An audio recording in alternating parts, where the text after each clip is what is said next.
இந்த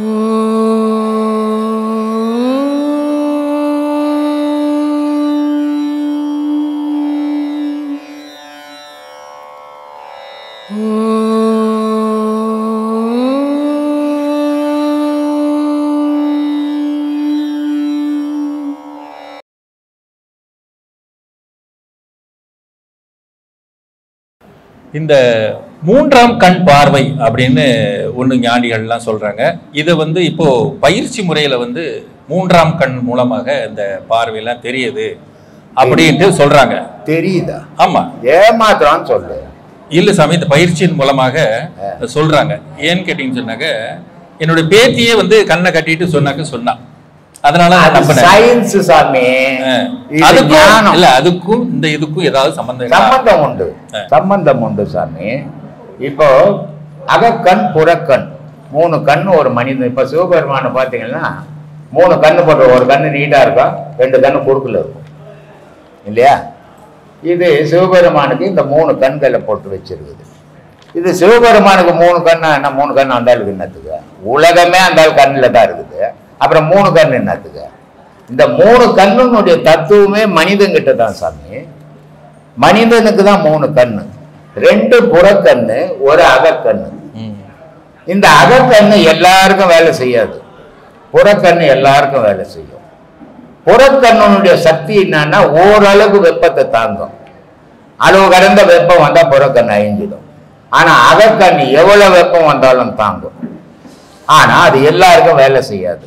மகான்கள் அந்த இயக்கத்துக்கு போய் புறக்கண்ணுடைய செயலை இழந்து அகக்கண்ணுடைய செயலுக்கு போயிடுவான். அவன் பார்ப்பான், ஊருப்பட்ட ஆசையை மனசுல வச்சுக்கின்னு உலக நான் புறக்கண்ணில் பாக்குறேங்கன்னு எங்க பாக்குறது சாமி? ஏமாத்தினோன்னா இருக்கலாம் சாமி. அந்த வேலை நமக்கு எதுக்கு சாமி? இல்ல சாமி, இன்னைக்கு அது சம்பந்தமாக நிறைய பயிற்சி வகுப்புகள் நடக்குது. எல்லாத்துக்கும் வகுப்புகள் நடக்குது சாமி. ஆனா வகுப்புகள் நடக்கிறது பெரிய விஷயம் இல்லை. அந்த வகுப்புகள்ல உண்மை இருக்குதான்னு பார்க்கணும். உண்மை இருக்குதான்னு பார்க்கணும். அதனால என்ன நன்மைன்னு பார்க்கணும். என்ன பயன், ஏதாவது பலன் இருக்கா? அதனால இப்போ நீ படிக்கிற, எதுக்கு படிக்கிற? ஒரு தொழிலுக்கு வேணும். தொழில் கிடைக்கணும்னா உனக்கு படிப்பு வேணும். இந்த படிப்பால தொழில் கிடைச்சது, தொழிலால பணம் கிடைச்சது, பணத்தால உன் குடும்பம் வாழுது. இதால என்ன நன்மை சொல்லு? ஒண்ணுமே இல்லையே. அதனால இதெல்லாம் ஒரு பண்டா பண்ணிக்கின்னு போற விஷயம். அதை நம்ம பேசவே கூடாது. எவனா எப்படின்னா பண்ணிட்டு போட்டோமே. டாக்டரு எவ்வளோ முயற்சிகள் பண்றான், ஒருத்தனை காப்பாற்ற முடியல. ஆனா ஒருத்தர் காட்டுறாரு டிவியில, அப்படி தொட்ட உடனே கையெல்லாம் நல்லா போகுது, காலெல்லாம் நீட்டிக்கிறான்.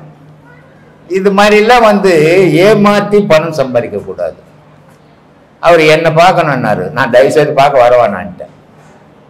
ஏன்னு சொன்னா, கடவுள் வழி வைத்தியம் ரெண்டுமே நான் அடிக்கடி சொல்லுவேன். டாக்டரும் கடவுளும் சமமானவங்கன்னு சொல்லுவேன். ஏன்னா இறைவனால தான் ஒரு மனிதனுக்கு உயிரை கொடுக்க முடிஞ்சது. அந்த கொடுக்க முடிஞ்ச உயிர் பாழாகாம காப்பாற்றக்கூடியது டாக்டர். அவ்வளோ பெரிய புனிதமான தொழில் டாக்டர் தொழில். அதையே இன்னைக்கு பொழப்பாக்கிக்கிறாங்க.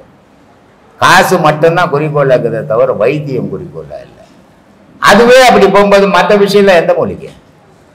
அதனால அப்படியெல்லாம் பண்ணக்கூடாது. வைத்தியம்ன்றதே ஒரு தர்ம காரியம் மாதிரி. நீ பணம் வாங்காத அப்பாற்பட்டு ஒருத்தனுடைய உயிரை காப்பாத்துற, அது வெறும் புண்ணியம் உனக்கு. என்ன சொல்றான் வெளியிருந்து வந்தோடனே? கடவுள் மாதிரி அந்த டாக்டர் உன்னை கடவுளாவே ஆக்குறான். ஆனா அந்த தகுதியை நீ தக்க வச்சுக்கோனவா. அதை விட்டுட்டு நீ நடுவில் போட்டு வச்சுட்டு பணம் தான் முக்கியம்னு போனீங்கன்னா அதை தொழிலுக்கு இழுக்குதான். அது ஒரு காலத்துல அப்படிதான் இருந்தாங்க. தொழில் தான் தெய்வம் அப்படின்னு இருந்தாங்க. இப்ப பணம் தான் தெய்வம்னு இருக்கிறாங்க. அதனால அந்த மாதிரி செயல்கள் தேவையில்லை. நான் சொல்றது என்னன்னா, நல்ல குடும்பத்தை காப்பாது. உண்மையா உன்னை உணரு. உன்னை உணர்ந்தீங்கன்னா கடவுளை உணரலாம். உன்னை உணராத வரைக்கும் எந்த கொம்பனாலையும் கடவுளை உணர முடியாது. முதல்ல நீ யாரு? நீ என்ன? எப்படி வந்த? கண்ணு நீயா, காது நீயா, மூக்கு நீயா, வாய் நீயா? நான் நான் நான் சொல்றிய, எது அந்த நான் அப்படின்றது ஆராயணும். அதை ஆராய்ச்சி நான் என்றது என்னான்னு உனக்கு தெரிஞ்சு போச்சுன்னா கடவுள் என்றது என்னான்னு தெரிஞ்சிடும். நான் என்றது உனக்கு தெரியாத வரைக்கும் கடவுள் என்றது உனக்கு தெரியாதே போயிடும். சும்மா கோயிலுக்கு போடலாம், பக்தி பண்ணலாம், சாமியாரை பார்த்தா கும்பிட்டா, சாமியாரை பார்த்தா கும்பிட்டா நாளையா கொடுப்பாரு உனக்கு. அறியாமை. நானே இங்க நிறைய பேருக்கு என்ன சொல்றேன், தயவு செய்து என் காலில் விழாதுங்க. அப்ப கூட கேட்க மாட்டாங்க. ஏன்னா எல்லாரும் காலில் விழுந்து விரும்புவாங்க, நான் காலில் விழுந்து வெறுக்கிறேன்.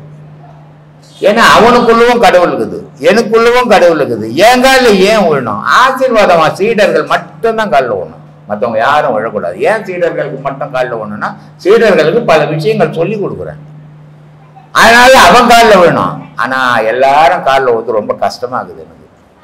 என்ன பண்ணுறது? நம்ம வைத்தியர்கிட்ட போனேன், இவர் விழா நடக்குது, பிறந்த நாள் விழா, எல்லா சாமியாரும் வந்துக்கிறாங்க அன்னைக்கு. அவரே யட்சினி கிச்சினி அதை இதை ஜெய் ஜூயின்றாரு. சரி ஏதோ அவர் பண்ணி போட்டு அவர் தொழில் பண்றாரு. அவரே இங்க காலில் ஊந்தாரு. ஊந்த உடனே அங்கே வந்து இந்த சாமியார் மொத்த பேரும் காலில் ஊந்தான். இது ஒரு அருவருப்பாகுது எனக்கு, சந்தோஷம் கிடையாது. ஏன்னு சொல்றேன்னா எனக்கு யாரும் காலில் விடுத நான் ஏற்றுக்கிறதே கிடையாது எப்பவுமே. அதனால அந்த மாதிரி தன்னை அறியத்துக்கு எல்லா முயற்சிகளும் பண்ண. உன்னை இழந்து உன்னை அறி. என்ன சொல்லிக்கிறான்? அவன் அருளால அவன் தாழ் தோடு. எவன் அருளால? எவன் அருளாலே தோடுறத? உன்னாலேயே நீ யாருன்னு தெரிஞ்சுக்கணும். அதான் அவன் அருளால அவன் தாழ் தோடுனா. இல்லைன்னா அவன் எங்க இருக்கிறான்னு உனக்கு தெரியும்? மேல இருக்கிறவன் தெரியாது. அதனால முதல்ல உன் அருளாலேயே உன்னை தேடி அவார்ல பேரு, அப்புறம் மேல இருக்கிறோம் அருள் கிடைக்கும். நம்ம உயிர்ல பஞ்சபூதங்கள் இருக்கு அப்படின்னு சொல்றீங்க. நம்ம உடல்ல இருந்து உயிர் பிரியும் போது அந்த பஞ்சபூதங்கள்லாம் வந்து எங்க போகும்? அதே போல வந்து விலங்கினங்களுக்கெல்லாம் வந்து இந்த பஞ்சபூதங்கள்லாம் அடங்கி இருக்குதா சொல்ல? பஞ்சபூதங்கள்னு ஒரு பொருள் இல்லைன்னு சொன்னா உலகம் ஒன்று இருக்காது. இப்போ பூமி இருக்குது, அது இருக்கட்டும், அது ஒரு பூதம், மண் தத்துவம் ஒரு பூதம். ஆனால் இந்த மண்ணில் மழை பெய்யலன்னா ஒரு பொருள் இருக்குமா? இருக்காது. அப்போ இதுக்கு மழை அவசியம். அப்போ மண் வந்தது, தண்ணியும் வந்துடுச்சு, ரெண்டு சேர்ந்துக்குச்சு. சரி, மண்ணும் தண்ணியும் சேர்ந்துக்குன்னா எல்லாம் வந்துடுமான்னா வராது. கூட நெருப்பு சேரணும், சூடு சேரணும். சூடு சேர்ந்தால் தான் எல்லா பொருளும் முளைக்கும். அப்போ 3 பொருள் சேர்ந்தது. சரி, இந்த 3 பொருளோடு இருந்தால் போதுமா? முளைச்சிடுமா? முளைச்சி வந்துடுச்சு அப்படின்னா காற்று இருந்தால் தான் வளர்ச்சி வரும், காற்று இல்லைன்னா வளர்ச்சி வராது. அப்போ 4 பூதம் ஆகி போச்சு. ஆகாயம் இது 4ஐயும் கண்காணிக்குது, அது 5 பஞ்சபூதம்.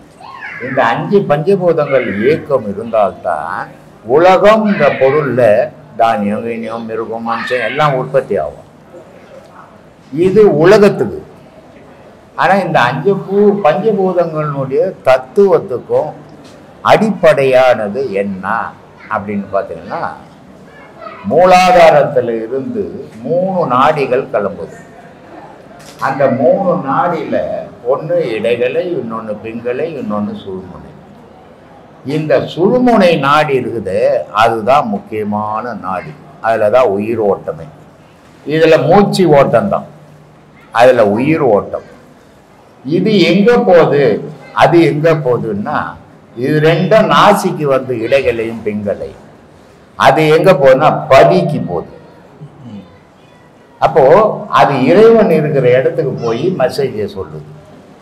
அப்போ அந்த நாடி முக்கியம். அந்த ஒரு நாடியால் இந்த நாடி இயக்கம், இந்த 3 நாடியால் மனித இயக்கம். அப்போ மனிதனுக்குள்ள இப்போ உடம்பு சரியில்லை, ஒரு டாக்டர்கிட்ட போனேன், தொட்டு பார்க்குறாரு, கோல்டு ஆகி போச்சுங்க. கோல்டு ஆகி போச்சுன்னா என்ன ஆச்சு? கோல்டுன்னா என்னது? சளி பிடிச்சிருக்கு, ஈரம் சேர்ந்துடுச்சு அதிகம். அப்போ தண்ணி சேர்ந்து போச்சு, கோல்டு ஆகி போச்சு. ஜுரம் வந்துடுச்சு, போகிற டாக்டர்கிட்ட, அக்னி அடே ஜுரங்க 108 டிகிரி இருக்குதுங்கன்னா சூடு ஜாஸ்தி ஆகி போச்சு இல்லையா? கால் வரலங்க அப்படின்னு போகிறேன். என்ன கால் வரலங்க? ஐயோ பராலிஸுங்க, காற்று அங்கே போடலங்க அப்படின்றான். அப்போது இந்த பஞ்சபூதங்கள் இயங்கினா தான் நீ இயங்குவ. இதில் நான் 5லையும் ஏதாவது ஒன்று இல்லைன்னா கூட நீ இருக்க மாட்டேன். அப்போது இந்த கழுத்துக்கு கீழே இந்த பூமியினுடைய இயக்கம், கழுத்துக்கு மேலே ஆகாயத்தினுடைய பூமிக்கு எப்படி இயக்குமோ உன் உடலுக்கு கழுத்துக்கு மேலேருந்து இயக்கும். இங்கே தான் மூளை இருக்குது, அங்கே தான் கடவுள் வரும், இங்கே தான் மனம் இருக்குது. அங்கிருந்து தான் எல்லாம் கிடைக்குது. இப்படி பூமிக்கும் உனக்கும் எந்த வேறுபாடும் இல்லை. 5 பஞ்சபூதங்களும் தனித்தனியா இயங்குது. மரண தருவாயில என்ன ஆகுது? ஒன்னோட ஒன்னா இணையுது. நெருப்பு போய் காத்தோடு சேர்ந்து, காத்து போய் நீரோட சேர்ந்து, நீர் போய் மண்ணோட சேர்ந்து, மண்ணு போய் ஆன்மாவோட சேர்ந்து போகுது. அப்போ வரும்போது ஒரே பொருளா வந்தது, வந்து இயங்கும் போது பல பொருளா இயங்குச்சு, திருப்பி போகும்போது எல்லா பொருளும் ஒன்று சேர்ந்து வெளியே போயிடுச்சு. இதுதான் சாமி பிறப்பு இறப்பு. இது விலங்குகளுக்கும் விதிவிலக்கு அல்ல. எல்லாமே உயிரோட்டம் இருக்கிற ஒவ்வொரு பொருளுக்கும் மரம் செடி கொடி கூட அதுதான். இப்போ நான் ஏற்கனவே சொல்லியிருந்தேன், 3 விதமான பொருள்கள் இயக்கத்தில் இருக்குது. அந்த 3 விதமான பொருள்கள்ல ஒவ்வொன்றும் முக்கியத்துவம் பெறுது. அப்போ மண், மலை இதெல்லாம் எதை சார்ந்து இருக்குது அப்படின்னா நெருப்பை சார்ந்து இருக்குது. தட்டினா ஒரு கல்லத்து ஒரு கல் தட்டினா நெருப்பா இருக்கும், நெருப்பை சார்ந்து இருக்குது. மரம் செடி கொடி மலை இதெல்லாம் மரங்கள்லாம் எதை சார்ந்து இருக்குதுன்னா நீரை சார்ந்து இருக்குது. மனிதன் எதை சார்ந்திருக்கிறான்? ஜீவராசிகள்லாம் காற்றை சார்ந்திருக்கிறான். இப்படி 3 விதமான இயக்கங்கள்ல நம்ம உலகம் பிரபஞ்சம் இயங்குது. இதுல எது குறைஞ்சாலும் அது இல்லாம போயிடும், மற்ற நாளுக்கும் வேலை இல்லாம போயிடும். இப்படிதான் சாமி இயக்கம். நான் பாறையில் விதை விதைக்கின்றேன் அப்படின்னு சொல்லியிருக்கிறீங்க. உண்மை சாமி. பாறையில எப்படி சாமி விதை முளைக்கும்? நிறைய முளைக்காது சாமி. இந்த ஆசிரமம் கட்டி 13 வருஷம் ஆச்சு சாமி. குறைஞ்சது இது வரைக்கும் ஒரு 7000-8000 பேர் உபதேசம் வாங்கியிருக்கிறாங்க. எவ்வளோ பேர் இருக்கிறாங்கன்னு பாரு. எல்லாம் புது ஆள் தான் இருக்கிறாங்க, பழைய ஆள் யாருன்னா இருக்கிறாங்கலாம் இல்லை. அப்போ என்ன அர்த்தம்? நான் விதைச்ச விதை முளைக்கலன்னு அர்த்தம். முளைச்சிருந்தா இங்கே எல்லாம் பயிரா நிற்கும். வருது, உபதேசம் வாங்குது, போயிடுது, முடியல விட்டுடுது. அப்போ பாறையில் விதைக்கிற கதை தானே இது. அதனால்தான் அதை புக்கில் சொல்லியிருந்தேன், பாறையில் விதைக்கிறேன், எங்கேயாவது ஒன்று முளைக்காதா அப்படின்னு நினச்சேன். அது வதனி இங்கிலாண்டில் முளைச்சிக்குது இல்லையா? 1000 பேருக்கு உபதேசம் கொடுக்கும்போது 1000 பேரும் சீடர் ஆகிடுவான்னு நான் நம்புறதே கிடையாது. ஆனால் யாராவது ஒருத்தன் ஆவானே, அந்த ஒருத்தனுக்காக 1000 பேருக்கு உபதேசம் கொடுக்குறேன். அந்த ஒருத்தி இங்கிலாண்டில் வதனி ஆயிடுச்சு இல்லையா? கடவுளோட போய் கலந்துட்டு வந்துடுச்சு. அந்த ஒருத்திக்காக நான் 13 வருஷம் கஷ்டப்பட்டுக்கிறேன் இல்லையா? அது வீணா போலி எனக்கு. அதனால் அந்த மாதிரி பண்ணின்னுக்கிறேன் சாமி. ஃப்ளைட் இருந்தால் இப்போ இங்கே தான் இருந்திருக்கும், அது ஃப்ளைட் இல்லை. போன வருஷம் 10ஆம் மாதம் இங்கே தான் இருந்தது, சமாதி ஓப்பனிங் இங்கே தான் இருந்தது. அது மாதிரி அந்த வெறித்தனம்கணும் தெய்வீகத்தில். தெய்வான போனால் சலிட்டு அடிக்கிற மாதிரி நண்பங்கிட்ட இருக்கிற மாதிரி இருக்கக்கூடாது, அதோட கலந்துடணும் நம்ம மனசு. அப்படிப்பட்ட பக்தி வரணும் தெய்வத்து மேலே. அதுதான் பக்தி. ஏதோ போகும்போது ஏதோ கேட்டு போட்டு போய்கினே இருக்கிறது பக்தி இல்லை. அது ஒரு சின்னதுக்காரன் அப்போ ரொம்ப டீப்பான சின்னதுக்காரங்கிறான், போய் கட்டி பிடிச்சிப்பான் இல்லை, சும்மா பட்டும்படா சின்னதுக்காரன், சாமி வணக்கம் சாமி அப்படின்னு போயினே இருப்பான். சாமி அப்படி தான் வச்சுன்னு இப்போ நம்ம ஆளுங்க கும்பிட்டுங்கிறாங்க, குட் மார்னிங் சொல்லிட்டு போயிடுறாங்க. அம்பா இந்த அது கூட கை மூசா தூக்குறது கிடையாது, பாதி தானே. இந்த போலீஸ்காரங்க மாதிரி டபால் நடிக்கிறதுலாம் கிடையாது. சொல்லுங்க, இந்த செந்தூர் அண்ணன் பிடிச்சின்னா ஒரு இடத்துல மாட்டை விட்டுடணும். கடவுள் ஆன்மாவை மட்டும்தான் படைச்சாரு, மனுஷனை இல்லை அப்படின்னு சொல்றீங்க. சரி, அப்படின்னா மனுஷனை படைச்சது யார் சாமி? மனுஷனே படிச்சுன்னுக்கிறான், மனுஷனே படிச்சுங்கிறான் சாமி. ஒரு மூலம் இருக்கணும்ல எப்படி இருந்தாலும். இப்போ கடவுள் மனுஷனை படிச்சான் அப்படின்னா கல்யாணம் ஆகாத ஆம்பளைங்களுக்கெல்லாம் 10 குழந்தைங்க இருக்கும், கல்யாணம் ஆகாத பொம்பளைங்கெல்லாம் காலேஜ் பசங்கள்லாம் 10 குழந்தை வச்சுருக்கோம். அப்போ இல்லை, ஒரு ஆண் ஒரு பெண் இணையும் போது தான் ஒரு இன்னொரு உருவம் வருது. அப்போது படைச்சது தாயும் தகப்பனும் இந்த உடலை, அந்த உடலுக்குள்ளே இருக்கிற ஆன்மாவை இறைவன் படைத்தான். ஒரு மனிதன் இறந்த உடனே எவன் படைச்சானோ அவங்கிட்ட அந்த உடல் சேர்ந்து போகுது, எவன் படைச்சானோ அவனை தேடி அந்த ஆன்மா போகுது. அதுதானே நான் இப்போது ஒரு 3 நாளைக்கு முன்னே கூட ஒரு வீடியோவில் சொல்லியிருந்தேன். ஒரு சாவு வண்டி போகுது, அந்த சாவு வண்டியில் ஒரு வாக்கியம் எழுதியிருக்குது. அந்த வாக்கியம் என்ன அப்படின்னா, படைத்ததெல்லாம் விட்டு படைத்தவனை நோக்கி பயணம் போகின்றேன். அப்போது இவன் பொண்டாட்டியை படித்தான், பிள்ளைங்களை படித்தான், வீடு வாசலை படித்தான், ஆனால் எல்லாத்தையும் விட்டுட்டான். இவனை படித்தவனை தேடி பயணம் பண்ணுறான் இல்லையா? அந்த மாதிரி இந்த கருவில் உருவானது இந்த உடல். உள்ளே இருக்கிற ஆன்மா இறைவன் உருவாக்குது. அதனால் அதை இறைவனே எடுத்துக்கிறான். ஆனால் இந்த உடல் தாய் தகப்பனை படித்ததால் அந்த தாய் தகப்பங்கிட்ட அந்த உடலை விட்டுறோம். அதை வச்சுக்கிட்டு நம்ம அழுகுறோம். அப்புறமா ஒரு 2 நாள் வச்சுன்னு தூக்கி போட்டுடுறோம். சிங்கப்பூர்லேருந்து ஒரு நண்பர் எனக்கு ஃபோன் பண்ணார். சாமி, எங்கள் அப்பா இறந்து 1 வருஷமாச்சு, 1 வருஷம் கூட இன்னும் ஆகலை, நான் ஏதாவது நல்ல காரியம் செய்யலாமா அப்படின்னாரு. நான் சொன்னேன், செத்த உடனே, உங்கள் அப்பா செத்த உடனே தலைமாட்டில் என்னப்பா வச்சேன்னு. விளக்கு வச்சேன் சாமி அப்படின்னா. விளக்கு வச்சேன், ஊதுவத்தி கொளுத்துனேன், தேங்காய் உடச்சி வச்சேன், கற்பூரம் கொளுத்துனேன். இது அந்த இந்த போனத்துக்கு பண்ணியா உங்கள் அப்பனுக்கு பண்ணியான்னு. இல்லை சாமி, எங்கள் அப்பாவுக்கு தான் பண்ணேன். அப்போது உங்கள் அப்பா அன்னைக்கே கடவுளாயிட்டார், செத்த அன்னைக்கே கடவுளாயிட்டார், நீ கும்பிட்டுட்ட இல்லை? எங்கடா தீட்டு அங்கே உட்காந்திங்குது? போனத்தை எதுவுமே மண்ணில் போச்சு போட்ட. தீட்டான பொருள் மண்ணுக்கு போயிடுச்சு, தீட்டு ஆகாத பொருள் ஆகாயத்துக்கு போயிடுச்சு. அப்போ நீ ஆகாயத்துக்கு போன பொருளை தானே வழிபட்ட, இங்கே எங்கே தீட்டு உட்காந்திங்குது? அதனால் எப்போ வேணா செய்யலாம். உடனே 1 லட்சம் ரூபாய் அமிச்சார். அமிச்சு 50,000 ரூபாய் ஆசிரமத்துக்கு எடுத்துங்க, 50,000 அன்னதானத்துக்கு எடுத்துங்கன்னாரு. சரின்னு போட்டாச்சு. திருப்பி என்ன பண்ணார், 2 நாள் பொறுத்து ஒரு ஃபோன் பண்ணார். சாமி, நான் ஏதாவது ஒரு உதவி செய்யலான்னு நினைக்கிறேன்னாரு. உடனே நான் சொன்னேன், ரொம்ப நாள் ஆசை எனக்கு, இந்த வயசானவங்களுக்கு பௌர்ணமியில் எதனா துணி கொடுக்கலான்ட்டு, ஆனால் எனக்கு அந்த அளவுக்கு வசதி இல்லைப்பா அப்படின்னா. 1.5 லட்சம் ரூபாய்க்கு துணி எடுத்து கொடுத்தார். உடனே அமிச்சார். அன்றைக்கி சஷ்டி அன்றைக்கி ஆம்பளைங்களுக்கெல்லாம் வேஷ்டி டவல் கொடுத்தேன், பொம்பளைங்களுக்கெல்லாம் புடவை ஜாக்கெட்டு கொடுத்தேன். அவர் அமிச்ச துணி தான். அப்போது இப்படிப்பட்ட மனங்கள் யாரோ, அவர் இன்னும் என்ன பார்க்கல, வீடியோவில் பார்த்ததோடு சரி, நான் அவரை நேரடியாக பார்க்கல, ஆனால் என் மேலே வச்ச நம்பிக்கை. அதை துரோகம் பண்ணலாமா நம்ம? சரி, அந்த துட்டை எடுத்து துணுப்பட்டவர்னா வந்து போலீஸ் அனுப்புறாருங்க, ஒன்றும் கிடையாது. ஆனால் அந்த நம்பிக்கையை நம்ம கெடுக்கக்கூடாது, அதை நம்ம சரியாக செய்யணும். உடனே இவங்களாண்ட சொல்லி வீடியோவிலேயே எடுத்து அவருக்கு அனுப்பிச்சிடு அப்படின்னு. அப்போது இப்படிப்பட்ட உள்ளங்களும் இருக்குது. இவங்களுக்கெல்லாம் எப்படி, எந்த வார்த்தையால் இவங்களுக்கு நன்றி சொல்ல முடியும்? நான் நேற்று கூட மோகனுக்கிட்ட ஃபோன் பண்ணாங்க, எனக்கும் ஃபோன் பண்ணாங்க. நாங்கள்லாம் அவரை கடவுளாக வழிபடுறோம், அவர் எங்களை கையெழுத்து கும்பிட்டா ரொம்ப கஷ்டமாக இருக்குது அப்படின்னு ஃபோன் பண்ணிக்கிறாங்க. இந்த கையெழுத்து தான் என்னால் கும்பிட முடிஞ்சது.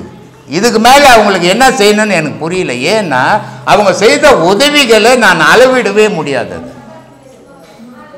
அவ்வளோ வருத்தப்பட்ட இந்த ஆசிரமம் கட்டுறதுக்கு. கட்ட முடியாதோ, செத்து போயிடுமோ, செத்துட்டா பிள்ளைங்க கட்ட முடியுமா? முடியாத. அப்போ நம்ம இருக்கும்போது தான் கட்டணும், நமக்கு வயசாகி போச்சு, பணமும் இல்லை. ஏன்னா பெரிய அமௌண்ட் அது. ஒரே ஒரு வார்த்தை தான் சொன்னேன், ஆசிரமம் கட்ட போகிறேன், உதவி செய்யணும் தான். கோடி கணக்கில் கொட்டிட்டான். அப்போ அவனை கெடுக்கலாமா? அப்படியே விட்டுட்டோம்னா பணம் வந்துக்கிட்டே இருக்கும், சாப்பிட்டுனே இருக்கலாம். செய்யலாமா? நம்பிக்கை துரோகம் இல்லையா அது? உடனே முடிஞ்ச உடனே சொன்ன, ஆசிரமம் முடிஞ்சு போச்சு, யாரும் பணம் அனுப்பாதீங்க, எல்லாரும் நம்பரையும் எடுத்துருவேன்ட்டு. அதானே முறை இல்லை? ஆனால் இதுக்கு பணம் அமிச்ச ஒருத்தர் முகம் கூட எனக்கு தெரியாது, ஒருத்தரை கூட நான் பார்த்ததில்லை சாமி. அப்போ அவங்களுக்கு எப்படி நன்றி சொல்கிறேன்? எந்த நம்பிக்கையில் எனக்கு அமிச்சாங்க? நான் ஏமாத்துவனா, நல்லவனா, கெட்டவனா, எப்படி தெரியும் அவங்களுக்கு? அந்த நம்பிக்கை. அப்போ அவங்களுக்கு எப்படி நன்றி சொன்ன முடியும்? என்னால் அவ்வளோதான் முடிஞ்சது. அதே நேற்று நிறைய பேர் ஃபோன் பண்ணிட்டாங்க, சாமி இது மாதிரி கையெழுத்து கும்பிட்றாரு, அது ரொம்ப கஷ்டமாகுது எங்களுக்கு அப்படின்ட்டு. அது மாதிரிலாம் இருக்கிறாங்க மக்கள். கடவுளை முழுமையாக நம்புங்க. எந்த மாதிரியான தீமையாக இருந்தாலும் அதிலேருந்து உங்களை காப்பாற்றி விட்டுட்டோம். ஆனால் அது எப்படி காப்பாற்றிச்சுன்னு நம்மளால் அறியவே முடியாது, அறிய முடியாத காப்பாற்று. அதனால் தெய்வத்தை முழுமையாக நம்புங்க. அது ஒன்று தான் இந்த உலகத்தினுடைய தீர்ப்பு சொல்கிற. ஒவ்வொரு மனிதனும் இவ்வளோ 10,000 பேர் இருக்கிறோம் நம்ம. ஆனால் இவ்வளோ பேரும் மனிதர்கள் தான், பேர் ஒரே பேர் மனிதர்கள் தான். ஆனால் ஒருத்தருக்கும் ஒவ்வொரு காலகட்டத்தில் தான் மரணம் நடக்கும். இவ்வளோ பேர் ஒன்றா இருக்கிறோம், ஒரே மனிதன் தான், ஒரே நேரத்தில் மரணம் அடைய போகிறதில்லை. இதுக்கு காரணம் என்ன அப்படின்னா, ஒவ்வொரு மனிதனுக்குள்ளும் இறைவன் இத்தனி தான் மூச்சுன்னு வச்சுக்கிறான், இத்தனை லட்சம் இத்தனை கோடின்ட்டு. அந்த மூச்சு ஏங்குற வரைக்கும் தான் இருப்பானே தவிர வயசே எங்கள் கணக்கு கிடையாது. வயசுன்றது நீ உடம்புக்கு சொல்லின்னுக்கிற விஷயம். உயிருக்கு யாருன்னா வயசு சொல்ல முடியுமா? சொன்னது உண்டா? அதனால் சொல்லவே முடியாது. அது பிறக்கும் போதே என்ன பண்ணுது, இவ்வளோ லட்சம் மூச்சு உனக்கு அப்படின்னு வச்சுக்கின்னு அது பிறந்துட்டு நல்லா வாழும், நல்லா இருக்கும், பார்க்கறதுக்கு சந்தோஷமாக இருக்கும். ஆனால் பொட்டுன்னு செத்து போயிடும். அப்போது மூச்சு தான் மனிதனுடைய இயக்கமே. ஒரு மனுஷனுக்கு 15 ஒரு நிமிஷத்துக்கு 15 மூச்சு இயங்கணும். இதுதான் பொதுவான மூச்சு இயக்கம். இந்த 15 மூச்சு இயக்கிறத 15 மூச்சு இயக்குச்சுன்னா குறைஞ்சது 75 வயசு வரைக்கும் நல்லா இருக்கலாம். ஆனால் இந்த 15 மூச்சு கெட்டு போகுது. எப்படி கெட்டு போகுது? குடிச்சு கெட்டு போகுது, கெஞ்சாட்சி கெட்டு போகுது, பல பெண்களினுடைய சாவகாசத்தால் கெட்டு போகுது, குடிப்பழக்கத்தால் கெட்டு போகுது. இந்த மாதிரி பல வகையில் அந்த 15 மூச்சு ஓட வேண்டியது ஒரு நிமிஷத்துக்கு 20 மூச்சு ஓடுது. எல்லாத்த விட ஓடுறத விட, நிற்கிறத விட, நடக்கிறத விட, படுக்கிறத விட ஆணும் பெண்ணும் போகம் பண்ணும்போது தான் அதிகமான மூச்சு போடும். இந்த மூச்சு வெளியேற ஏற ஏற ஏற நம்மளுடைய ஆயுள் குறைஞ்சிக்கினே வரும். இந்த ஆயுள் குறையாம கொஞ்சமாவது கூட்டணும்னா இந்த மாதிரி பாதையில் வந்து கூட்டினா பரவாயில்ல. இந்த மாதிரி வழிக்கு வர்றது கிடையாது. வராமல் இருக்கிறதால அவங்களுக்குள்ள இருந்த மூச்சு வரைக்கும் ஏங்கி அது பொட்டுன்னு ஒரு நாளைக்கு படுக்கையாகி போகுது. இது மரணம். இப்போ என் புள்ள செத்துட்டார், என் புருஷன் செத்துட்டார், என் பொண்ணு செத்து போச்சுன்னு சொல்கிறோம் நம்ம. ஆனால் இந்த உண்மையை நீங்கள் வந்து யாருமே உணர மாட்டேன்றீங்க. எவ்வளோ சொன்னால், நான் எத்தனையோ பல வீடியோக்களில் சொல்லியிருக்கிறேன், இதை உணர மாட்டேன்றீங்க. நீங்க சொன்ன பிறகு தான் நான் அதுதான் இப்போ 4 வீடு கட்டி வச்சிருக்கிறோம். 4 வீட்டில் ஒரு வீட்டில் நம்ம கொடுத்தோன்னு இருக்கிறோம், 3 வீட்டில் வாடகைக்காரர் இருக்கிறாங்க. அவங்க சௌகரியத்துக்கு ஏற்ற மாதிரி தான் அவங்க இருப்பாங்க. வீட்டுக்காரர் நம்ம சௌகரியத்துக்கு ஏற்ற மாதிரி நம்மள மாதிரி அவங்க வாழ முடியாது. அப்போது வீடு என்னமோ நம்மது தான். ஆனால் வீட்டுக்குள்ளே கொடுத்தன இருந்தவன் யாரோ, எந்த பிறப்பில் எப்படி இருந்தவனோ, நல்லவனோ கெட்டவனோ. இப்போது அதுக்கு ஒரு உதாரணம் சொல்கிறேன். ஒரு தாய் தகப்பன் உலகத்தை ஊருக்குள்ளே தங்கமான பேர் எடுத்திருப்பாங்க, நல்ல பேர் எடுத்திருப்பாங்க. ஐயோ உங்களா புண்ணியவாங்க, இந்த அம்மாவா தெய்வம் மாதிரிப்பா அப்படின்னு சொல்லுவாங்க. ஆனால் அப்படிப்பட்ட தாய் தகப்பனுக்கு பிறக்கிற புள்ளியை பார்த்தீங்கன்னா கேடியாக பிறந்துடும். அப்போ அதே ஊர் சொல்லும், இவங்களுக்கு பிறக்கிற புள்ளியாப்பா அது எங்கன்னா போய் சாக மாட்டேன் பண்ணுவாங்க. அது எப்படி இப்படியாப்பட்டவங்களுக்கு அப்படிப்பட்ட புள்ள பிறக்கும்? பிறக்கலாமா அப்படி? இப்போ சொரக்கா விதை போட்டோம், நீட்டு சொரக்கா விதை போட்டோம்னா நீட்டு சொரக்கா காய்க்கும், குண்டு சொரக்கா விதை போட்டால் குண்டு சொரக்கா காய்க்கும். அப்போ நம்மளுடைய விதை போட்டால் நம்மள மாதிரி தானே இருக்கணும் நம்ம புள்ள? இல்லையே, நம்ம பொண்ணு நம்மள மாதிரி இல்லையே. இது காரணம் என்ன அப்படின்னா, உடல் உந்து, உள்ள இருக்கிற பொருள் யாரோ. இந்த உடல் உந்தால செத்த உடனே உடலை உங்ககிட்ட போட்டுடுது, உயிர் பறந்து போயிடுது. இது ஒரு கூட்டு மாதிரி. ஒரு கிளி, ஒரு குருவி ஒரு கூடு கட்டும், குஞ்சு பொறிக்கும், முட்டைட்டு குஞ்சு பொறிச்சு அந்த குஞ்சுங்களை வளர்க்குற வரைக்கும் அந்த கூட்டில் இருக்கும் அது. ஆனால் குஞ்சுங்க பறக்க ஆரம்பித்த உடனே அந்த கூட்டை விட்டு கிளியும் பறந்துடும். திருப்பி வேற கூடு கட்டிக்கின்னு தான் வாழுமே தவிர அந்த கூட்டுக்குள்ளே வராது. இது உலக நீதிமா. இதே மாதிரி மனிதன்ற உடல்ன்ற கூட்டுக்குள்ளே ஆன்மான்ற பறவை பறந்துடும். அது எப்போ ஒன்றாலும் பறந்துடும். எப்படி பறக்கணும் யாராலையும் நிர்ணயிக்க முடியாது. கடவுளை தவிர மற்றவனால் அறியவே முடியாது. அது பறந்து போயிடும். அதனால் நீ அங்கேயே நின்றுடக்கூடாது.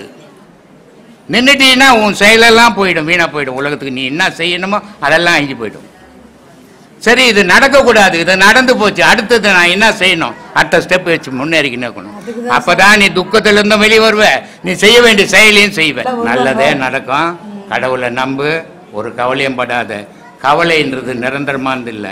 ஒரு வீட்டில் ஒரு சாவு நடக்குது, ஒரு 3 நாளைக்கு சாப்பாடு கூட தண்ணி கூட செய்யாத சாப்பாடாம படுத்துக்கிறாங்க. ஆனால் காலம் முள்ள அப்படியே படுத்துனுக்க முடியுமா? ஒரு மாதம் போனவுடனே பழைய வாழ்க்கைக்கு வந்துடுவாங்க. இதுதான் உலகம். எல்லாத்தையும் நினைவு வரும், எல்லாத்தையும் மறக்க வேண்டியது இருக்கு. உலகம்ன்றது நீ எல்லாத்தையும் நினைவில் வச்சுக்கினீன்னா உன் நிம்மதி போயிடும். எதையெல்லாம் நீ மறக்கிறியோ உன் நிம்மதி சந்தோஷத்தை கொடுக்கும். எப்படியாப்பட்ட துக்கமாக இருந்தாலும் அது ஒன்று வெளியேற்றும். எப்படியாப்பட்ட சந்தோஷம் இருந்தாலும் அமைதியாக வச்சுருக்கோம், ஆரவாரம் பண்ணாது.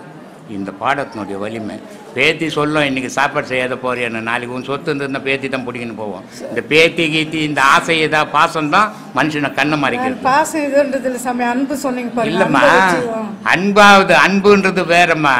அன்புன்றது உன் சொந்தத்துக்குள்ள காட்டுறதுலாம் அன்புன்னு நினச்சிக்காத, அது பாசம். அன்புன்றது உலகத்தில் காட்டுற பாரு, அதான் அன்பு. அன்பு வேற, பாசம் வேற. உன் அண்ணனுக்கு கொடுக்குறது, உன் தம்பி கொடுக்குறது, உன் தங்கச்சி கொடுக்குது, உன் அக்கா கொடுக்குறதெல்லாம் பாசம், அது அன்பு இல்லை. ஆனால் இந்த உன் குடும்பத்தை தாண்டி இந்த உலகத்துக்கு என்ன செய்த, அதுதான் அன்பு. அதனால தான் மகான்கள் ஒவ்வொருத்தனும் ஊரை பற்றியோ ஜாதியை பற்றியோ சொந்தத்தை பற்றியோ பேச மாட்டான், உலகத்தை பற்றி பேசுவான். ஏன்னா உலகத்துக்கு தான் அன்பு கொடுக்கணும், வீட்டுக்கு கொடுக்குறதெல்லாம் அன்பு கிடையாது, அது பாசம். அதுதான் நாளைக்கு வந்து நாளாண்டிக்கு ராமேஸ்வரம் போகலாம் வாமா. அது போயிட்டு வாங்க, எங்கே ஒன்றா போங்க. கூடி எங்கே போனாலும் அந்த பாடத்தை நல்லா பண்ணிங்கன்னா உங்களுக்கு மன தைரியம் உண்டாகும், எல்லா பயமும் போயிடும். எதுவுமே நிஜம் இல்லைங்க. இப்போ என் பிள்ளை செத்துட்டான், எங்கள் வீட்டுக்காரர் செத்து போயிட்டார், ஒரு வாரத்திலே செத்து போயிட்டாரு. தப்பு தான், நடக்கக்கூடாது தான், நடந்து போச்சு. ஆனால் உங்கள் அம்மா செத்துட்டாங்களே, ஒரு நாளாக சொன்னியா? இங்கே 3 மாசமா வரேன், சொல்லவே இல்லை. ஆனால் இந்த உலகத்துக்கு அடையாளம் காட்டினதே உங்கள் அம்மா அப்பா தான். ஆனால் உங்கள் அம்மாவை பற்றி உங்கள் அப்பாவை பற்றி ஒரு நாள்னா இங்கே பேசிக்கிறீங்களா? பேசுறது இல்லை. ஏன்னா அதனால தான் சொல்கிறது, பெத்தவ மனத்து பித்துடா, பிள்ளை மனசு கல்லுடான்னா. ஏன்னா நீ பத்தது மட்டும்தான் உலகத்திலே இல்லாத அதிசயமா நீ நினைக்கிற. ஆனால் உன்னை பெற்றவங்களும் அப்படித்தானே நினச்சிருப்பாங்க. ஒரு நாளாவது தாய் தப்புன எந்த பிள்ளைங்களாவது நினைக்குதா? நினைக்க மாட்டேங்குது. நான் பெற்றது நான் பெற்றது நான் பெற்றதுன்றோம். எது நாம் பெற்றது? எதுவுமே நாம் பெற்றுக்கல. இங்கே எனக்கு எதுவுமே சொந்தம் இல்லை. எல்லாம் ஒரு உறவுகள், எல்லாம் ஒரு பிரிவுகள், அவ்வளோதான். இங்கே எதுவும் சொந்தம் இல்லை. நான் செத்தா என் பொட்டாட்டி சாவல, இல்லை என் பொட்டாட்டி செத்தா நான் சாவணும், என் புள்ள செத்தா நான் சாவணும், நான் செத்தா என் புள்ள சாவணும், முடியாது. அவன் வாழ்க்கையை வாழ வந்தான், அவன் வாழ்ந்துட்டு போகணும். எல்லாம் தனித்தனியாக வந்தோம், தனித்தனியாக போக போகிறோம். நான் சொல்கிறது உனக்கு ஒன்றே ஒன்று சொல்கிறேன், எப்போவுமே நொந்து போன மனசுக்கு ஆறுதல் தைரியம்தான். அந்த தைரியத்தை நீ இந்த பாடத்தை பண்ணினா மற்றவங்க சொல்லாத தைரியம் உனக்குள்ளவே கிடைக்கும். அதுதான் உன்னை காப்பாற்றும் கடைசி வரைக்கும். எந்த வகையிலையும் இந்த உலகத்தில் எதுவுமே நிலை இல்லைம்மா. எங்கள் பொண்ணு கல்யாணம் ஆகி அதுக்கு ஒரு பொண்ணு. அப்போ எனக்கு என்ன ஆகுது? கொல்லி பேத்தி, பேத்தினுடைய பொண்ணு அது. ஆமாம், அப்போ கொல்லு பேத்தி. அது 2 வாட்டி இங்கே வந்து தான் என்னை பார்க்க முடியல, அங்கே உட்காந்து வந்தது. எத்தனை நாளைக்கு வரும் அது? எத்தனை நாளைக்குமா இந்த பாசம் வரும்? ஏன் இருக்கிற வரைக்கும்லாம் வராது. அதெல்லாம் சும்மா என்னையே நான் ஏமாத்திக்க தயாராக இல்லை. அது வளர்ந்து அதன் காரியம் தீர்ற வரைக்கும் அது என்கிட்ட உருவாடும். அது வளர்ந்து அதன் காரியம் தீர்ந்தோன்னு போயோ கிழ போய அப்படின்ட்டு போயின்னு இருக்கும். இதுதான் உலகம். இதை கண்டு நான் ஏமாறக்கூடாது. ஆஹா என் பேத்தி பாரு நான் இல்லாத இருக்க மாட்டேங்குது. இது தன்னையே தான் ஏமாத்திக்கிற விஷயம். இது மாதிரி தான் நிறைய பேர் இந்த பாசத்தில் அடிமையாகி ஏமாந்து போகிறாங்க. அதனால் அதெல்லாம் தூக்கி போடு. உன் செயலை மட்டும் நீ செய், எதையுமே நீ எதிர்பார்க்காத. நீ என்ன செய்யணும், பேத்திக்கு என்ன செய்யணும், பேரனுக்கு என்ன செய்யணும், பிள்ளைக்கு என்ன செய்யணும், அம்மாவுக்கு என்ன செய்யணும், நீ செய்துட்டு போய்கினேக்கிற. இது எனக்காக செய்கிறேன், இவங்களுக்காக செய்கிறேன்னு எந்த நினைவும் வச்சுக்காத. அந்த நினைவு கொள்ளும். அதனால் நல்லதை செய்ய, நல்லபடியாக இருப்ப, எல்லா தைரியமும் உனக்கு கிடைக்கும். இறைவன் அருள் கொடுப்பாப்போம். மனிதனால் செதுக்கப்பட்டதான் கல்லுன்றீங்க. அப்ப ஏதாவது ஒரு விசேஷம்னா கருடன் மகன் ஏன் சுத்துறாங்க, எல்லாரும் யாரும் கும்பிடுறாங்க? தெரியாத கும்பிட்டுங்கிறாங்க, தெரியாத கும்பிடுறாங்கம்மா. தெரிஞ்சா ஏன் போய் கும்பிட போறாங்க? இப்போ நான் போய் கும்பிடுவேன்னா, நான் மாதிரி இவ்வளோ பெரிய கோயில் கட்டி வச்சுக்கிறேன், இது வரைக்கும் ஒரு நாள் சாமி கும்பிட்டதில்லை. ஏன்னா சாமி அங்கே இல்லை, எனக்குள்ளே இருக்குதுன்னு எனக்கு தெரியும். அதனால் நான் கும்பிடல. ஆனால் தெரியாதவங்க 1,00,000 பேர் இருக்கிறாங்கல்ல, அவங்களுக்காக கோயில். அதனால தெரியாதவங்க சுற்றின்னு கிட்டோமே, நமக்கு என்ன போச்சு? கூட நீயும் சேர்ந்து சுத்து. ஐயா நீங்க சொல்றீங்க சிவன் மட்டும்தான் கடவுள், மற்றது எல்லாமே நம்ம கற்பனைன்றீங்க. அப்ப பெருமாள் விஷ்ணுவை நம்ம கற்பனை. அப்ப எப்ப சொன்னேன் நான் இதை? எனக்கு சொல்லு. வீடியோல சொன்னீங்க. என்ன சிவன் மட்டும்தான் கடவுள், மற்றதெல்லாம் நம்ம கற்பனை. உனக்கு அப்பா அம்மா இருக்கிறாங்களா? இருக்கிறாங்கய்யா. எங்க இருக்கிறாங்க? யார் அம்மா யார் அப்பா? அப்பா வரல, அம்மா தான் இருக்காங்க. ஒண்டியா விட்டு வந்துக்கிற பாருமா நீ. நாம ஆளு நீ. இப்போ உங்க அப்பா உங்க அம்மா பெரியவங்களா நீ பெரியவங்களா? யார் பெரியவங்க? அம்மா தான் பெரியவங்க. அம்மாவோட பெரியவங்க யாரு? அப்பா. அப்பா. அதை தான் நான் சொல்லிக்கிறேன். அதைதாம்மா நான் சொன்னேன், சிவன் தான் பெருசுன்ட்டு. இதெல்லாம் இல்லைன்னு சொல்லலையா? அதனால சிவன் தான் பெருசு அப்படின்னு அதனால தான் சொன்னேன். சரிங்கய்யா.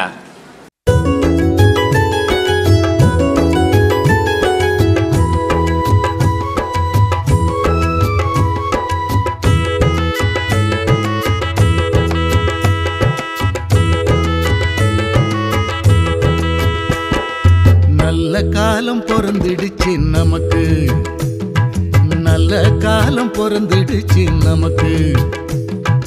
பிரம்மஸ்ரீயாம் நித்யானந்த பெருமானின் ஆசியாலே, பிரம்மஸ்ரீயாம் நித்யானந்த பெருமானின் ஆசியாலே நல்ல காலம் பொறந்துடுச்சு நமக்கு, நல்ல காலம் பொறந்துடுச்சு நமக்கு.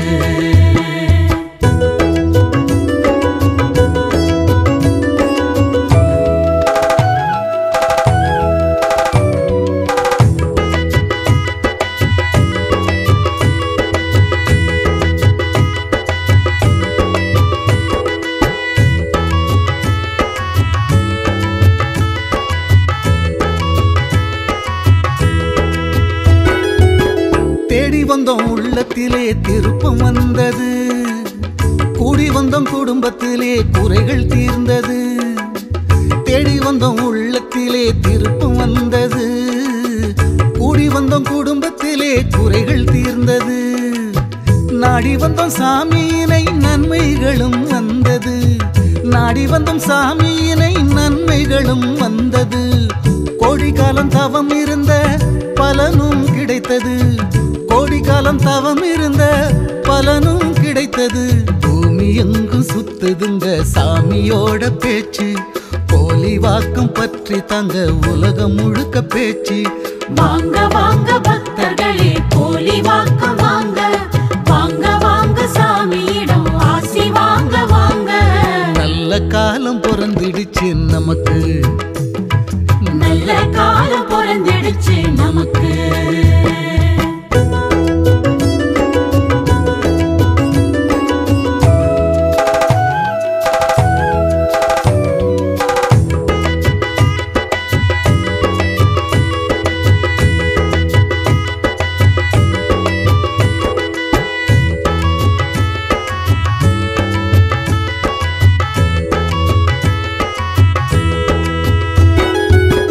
ஜாதி மத பேதமின்றி ஜனங்கள் சேருது,